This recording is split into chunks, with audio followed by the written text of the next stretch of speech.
Hello বন্ধুরা, আজ আমি চলে এসেছি মেলায় ঘুরতে। মেলায় কিন্তু যেতে সবারই বেশ ভালোই লাগে, বিশেষ করে মেয়েদের। এত জিনিস থাকে যে কোনটা ছেড়ে যে কোনটা কিনবো সেটা কিন্তু বুঝে উঠতে পারি না। আর এত দোকান, এত সুন্দর সুন্দর জিনিস, সেটা কিন্তু দারুণ লাগে। তো আমরাও কিন্তু চলে এসেছিলাম মেলায় ঘুরতে, আমি আর অপু। মধ্যমগ্রামে কিন্তু স্টেশনে রাসের মেলা বসেছে। তো মেলা কিন্তু শুরু হয়েছে শুক্রবার থেকে, কিন্তু আমরা এসেছিলাম রবিবার দিন। তো একটুখানি ঘুরে কিন্তু আমরা চলে গেছি মোমোর দোকানে, মোমো খাবো বলে। আমরা এখানে গন্ধরাজ মোমো নিয়েছিলাম। আর উনি দেখো আমার মতন, কিন্তু উনিও কিন্তু এখন একটু ভিডিও আর ছবি তুলতে ভালোবাসে। তারপরে আমরা চলে গেছি মেলায়, যে রাসের মেলায় যেটা দেখতে ভালো লাগে, যে এইভাবে কিন্তু সুন্দর করে সাজানো হয়। শ্রীকৃষ্ণের জীবনের নানা ছবি কিন্তু এখানে তুলে ধরা হয়। এটা প্রতি বছরই হয়।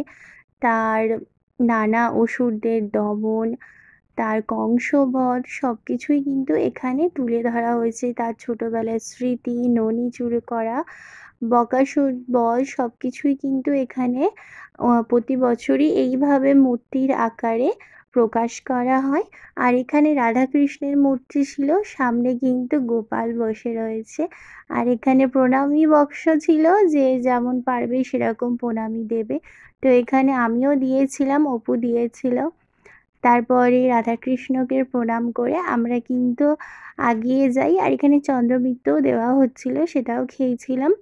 দু সাইডেই কিন্তু এইভাবে সুন্দর করে সাজানো থাকে, যেটা কিন্তু দেখতে খুবই ভালো লাগে। আমরা সন্ধেবেলা গেছিলাম, আর যেহেতু রবিবার ছিল সেই জন্য ভীষণ ভিড় হয়েছিল।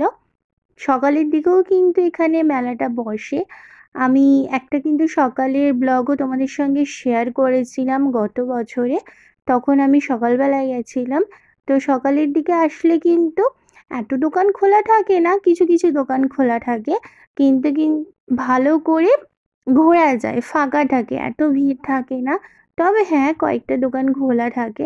মেলা কিন্তু একটু সন্ধ্যেবেলাই ভালো লাগে, তবে যারা ভিড়ভাট্টা এত পছন্দ করো না, তারা চাইলে সকালের দিকে ঘুরতে আসতে পারো, কারণ এই মেলাটায় ভীষণ ভিড় হয়।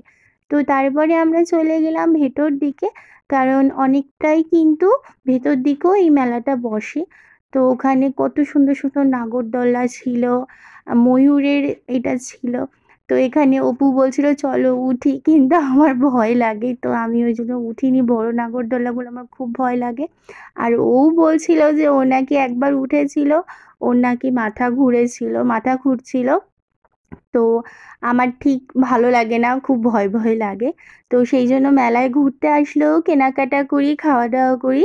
কিন্তু ছোটবেলায় অনেক নাগরদোলায় উঠেছি, কিন্তু বড় হয়ে এখন আর হয় না, ভয় লাগে। তো তারপরে আমরা ঘুগনি খেতে চলে এলাম। প্রথমে মোমো খেয়েছিলাম। তো অপু বলছিল আইসক্রিম খাওয়ার কথা, কিন্তু যেহেতু খুব ঠান্ডা লেগেছে ওর, সেই জন্য আমি ওকে আইসক্রিম খেতে দিইনি। তারপরে আমরা চলে এলাম ঘুগনি খেতে। তো ঘুগনিটা কিন্তু খেতে ভালোই লেগেছিল, বেশ টক জল দিয়েছিল বেশি করে। তারপরে মেলায় যাব আর জিলাপি খাবো না তা বলি কি হয়, তো সেই জন্য বাড়ির জন্য কিন্তু অপু জিলাপি কিনেছিল। আর এখানে কিন্তু জিলাপি, মেলার জিলাপি ভালো তো লাগে, কিন্তু রাসের মেলায় জিলাপি ভীষণ দাম। কি আর বলবো বন্ধুরা, তাও যাই হোক, মেলার জিলাপি টেস্টটাই আলাদা। তো ভিডিওটা এখানে শেষ করলাম, তোমরাও কিন্তু যেও, গিয়ে ঘুরে এসো। আশা করি তোমাদেরও সবার ভালো লাগবে। এখানে মেলা কিন্তু 15 দিন থাকে। তো মোটামুটি 30 তারিখের মধ্যে কিন্তু প্রায় মেলাটা শেষ হয়ে যাবে, তার আগেই তোমরা চেষ্টা করো যাওয়ার। তো আজকের মতন এইটুকুই, টাটা, দেখা হবে নেক্সট ভিডিওতে। আর ভালো লাগলে অবশ্যই কিন্তু চ্যানেলটা ফলো অ্যান্ড সাবস্ক্রাইব